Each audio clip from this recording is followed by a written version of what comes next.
നോക്കിണ്ടോ മലമാവൊക്കെ ഉണ്ട് ഇവിടെ അണലിയൊന്നുമില്ല.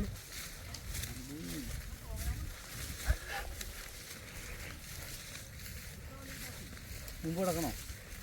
കുഴപ്പമൊന്നുമില്ല, വിഷയമൊന്നുമില്ല. അപ്പുറത്തെ അടിപൊളി പ്ലേസാണ്. ആണോ? നമുക്ക് ഇവിടെ നേരെ വഞ്ചിക്കില്ലേ, ഈ പുഴയിൽ നിന്ന് അങ്ങോട്ട് മരട്, വളന്തകാട്, കുണ്ടഞ്ഞൂരൊക്കെ എത്താം.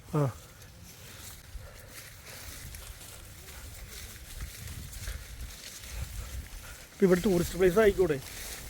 ഈ അപ്പുറത്ത് ചിലപ്പോൾ റെഡിയാവും. ആണോ? എപ്പുറത്ത്? 9 വീട്ടുകാരുണ്ട്. ദീപം ഇതിൻ്റെ അകത്ത് തന്നെ. ദ്വീപാണോ? ഇതൊരു ദ്വീപാണ്. മൊത്തം ദ്വീപാണ്. കുറച്ച് കല്ലിച്ചാടൊന്നും കൂട്ടുന്നുണ്ട്. നല്ല അടിപൊളി പ്ലേസാണ്.